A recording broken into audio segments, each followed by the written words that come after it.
안녕하세요. 축구 전문 영양 채널 뉴트리주세 영양사 김세린입니다.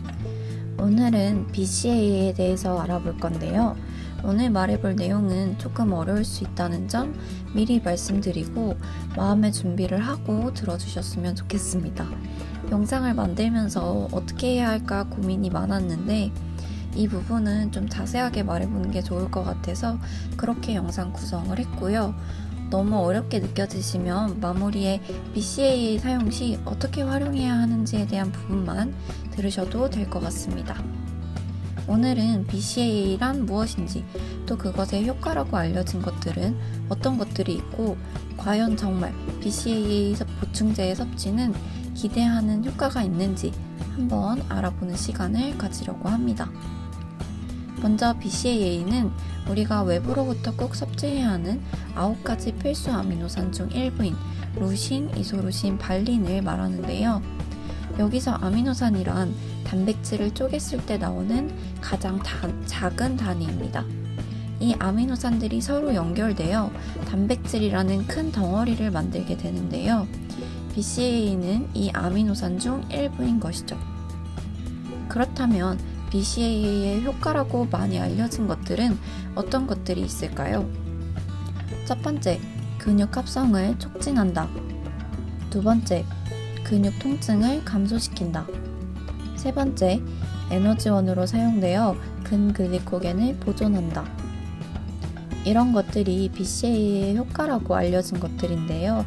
그 외에도 다른 효과라고 알려진 것들도 있지만 저는 그중 주요하다고 생각하는 것들만 몇 가지 뽑아서 가져왔습니다.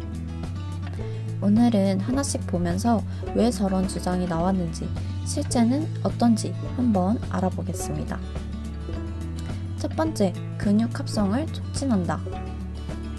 현재까지 나온 연구에 따르면 BCAA가 단백질 합성을 촉진하는 신호 전달 경로를 자극한다고 나와 있습니다. 이런 근거로 BCAA 보충제를 추가 섭취하면 근육 합성을 촉진한다고 하는 것인데요. 문제는 신경 전달을 자극하는 것은 맞지만 자극 후 실제 단백질로 합성이 되려면 BCAA 외에 다른 필수 아미노산들이 모두 필요하다는 것입니다. 일반 단백질을 먹고 BCAA를 추가로 먹어서 합성 경로를 자극하면 더 단백질 합성이 잘 되는 거 아닌가, 또 그런 의미로 BCAA 섭취는 효과가 있는 거 아닌가 생각할 수 있는데, 이 단백질 합성 경로는 일정량의 아미노산으로 자극이 되고 나면 추가로 더 섭취한다고 해서 더 많은 단백질을 합성하지는 않습니다. 결론적으로 BCAA가 운동 후 단백질 합성 경로를 자극하는 것은 맞지만 그 정도도 웨이 프로틴의 절반 정도이고, 필수 아미노산을 모두 포함한 단백질을 먹었을 때 실제로 근육 합성은 더 잘 된다입니다.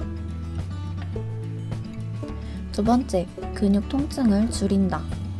BCAA는 운동 후 섭취 시 근육 통증을 감소시킨다고 나온 연구 결과들이 있는데요.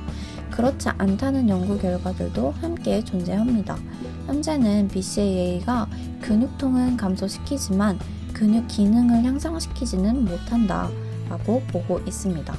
따라서 근육통이 비교적 적게 감소하고 근육 기능에 영향을 미치지 않는 상황에서 BCAA 보충제가 격렬한 운동으로부터 회복하는데 얼마나 실질적으로 유용한지 확실하지 않다라고 말할 수 있습니다.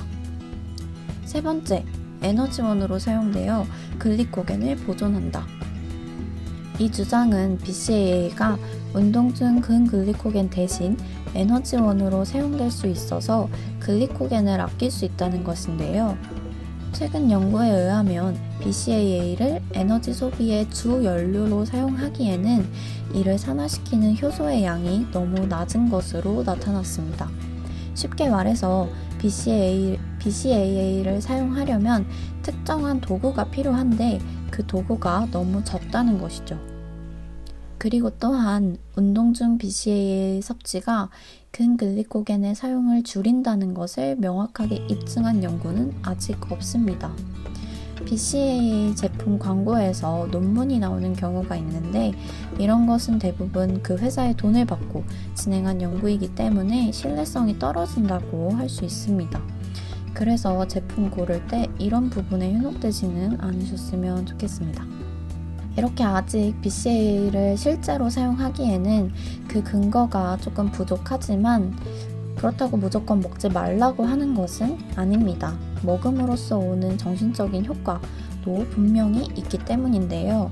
객관적인 연구는 아직 부족하지만 사람마다 특성이 너무 다르기 때문에 효과를 실제로 보는 경우도 있습니다. 다만 가격 대비 성능을 생각하자면 일반 웨이 프로틴만 먹는 것도 충분하다고 말씀드리고 싶고요. 앞으로 소개할 보충제 영상들 중에 혹시 먹으면 오히려 해가 되는 성분들은 먹지 말라고 강력하게 말씀드리겠습니다. BCAA는 먹어서 해가 된다는 말은 없기 때문에 드시고 싶으신 분들은 드셔도 괜찮습니다. 다만 고려해야 될 것은 BCAA의 섭취는 운동 후에 다른 필수 아미노산이 들어간 단백질과 함께 드셔야 하고요. 운동 중에는 BCAA 말고 탄수화물 섭취에 중점을 두는 것이 좋습니다. 또 다른 주의점은 혹시 50대 이상 나이가 좀 있다면 개별 아미노산이나 단백질 보충제를 많이 섭취하는 것은 간에 무리를 줄 수 있고요. 또 BCAA와 단백질 보충제를 섭취하고 싶으신 분들은 수분 섭취에 조금 더 신경을 써야 한다 말씀드리고 싶습니다. 그럼 오늘 영상도 끝까지 시청해주셔서 감사하고 다음에는 훈련 있는 날 아침 식사로 먹을 수 있는 식단을 가져오려고 합니다. 요즘 날씨가 점점 추워지는데 코로나 때문에 계절이 바뀌는 것도 잘 모르겠지만 여러분도 이 시간을 별일 없이 잘 보내셨으면 좋겠습니다.